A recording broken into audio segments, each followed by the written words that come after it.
गेले 4-5 दिवस झाला मी कोकण त्याचबरोबर कोल्हापूर, सांगली, सातारा, सोलापूर या जिल्ह्यामध्ये चळवळीच्या निमित्तानं फिरतोय। नीटची परीक्षा रद्द झाल्यापासून विद्यार्थ्यांच्यामध्ये आलेलं नैराश्य, त्याचबरोबर पालकांची अस्वस्थता जवळून बघतोय, विशेषतः ग्रामीण भागातल्या पालकांची। अनेक विद्यार्थ्यांना आत्मविश्वास होता की या परीक्षेत मला 715 मार्क मिळतील, 720 मार्क मिळतील।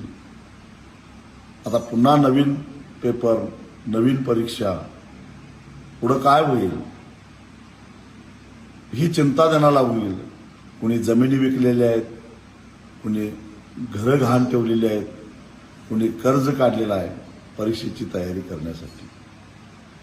त्या साऱ्यांच्या आशा आकांक्षेशी खेळ खेळण्याचा अधिकार या पेपर फोड्यांना कुणीही दिलेला नव्हता। गेल्या 5 दिवसामध्ये 4 विद्यार्थ्यांनी आत्महत्या केली आहे। अनेकांच्या मनामध्ये आत्महत्येचे विचार घोळत आहेत। हे सारे कोण आहेत?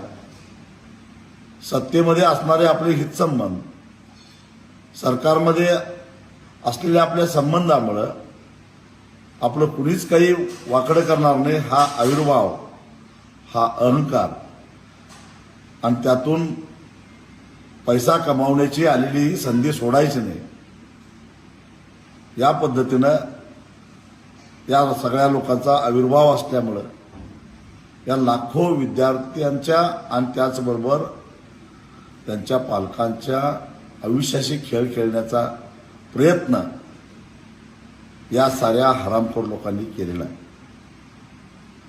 त्यामुळं केवळ भ्रष्टाचाराचा आरोप करून ह्यांना आत टाकून चालणार नाही, तर 4 विद्यार्थ्यांच्या मृत्यूस जबाबदार धरून त्यांच्यावर सदोष मनुष्यवधाचा गुन्हा दाखल झाला पाहिजे। जे जे म्हणून यात सापडतील त्या सगळ्यांना आत्महत्या केलेल्या विद्यार्थ्यांच्या मृत्यूस जबाबदार धरून त्यांच्यावर सदोष मनुष्यवधाचा गुन्हा तर दाखल झाला पाहिजेच, पण पालकांच्या आणि विद्यार्थ्यांचं मानसिक छळ केल्याचे गुन्हे सुद्धा दाखल झाले पाहिजे। त्याशिवाय अशा प्रवृत्त्या ठेचल्या जाणार नाहीत। आणि सातत्यानं पेपर फोडतायत आणि पेपर फोडीमध्ये असणारी माणसं ही सत्तेच्याच आजूबाजूला घोटाळताना दिसतात। हे रहस्य काय, याही प्रश्नाचं उत्तर आम्हाला मिळालं पाहिजे। बुलडोझर चालवायची भाषा करताय ना, चालवा ना या आरोपींच्या घरावर बुलडोझर। हा एवढी हिंमत? कारण हे सारे तुमच्या आस्थनीतले निकारे आहेत आणि हे आस्थनीतले निकारीच तुम्हाला एक दिवस घरात बसवणार आहेत, हे लक्षात ठेवा।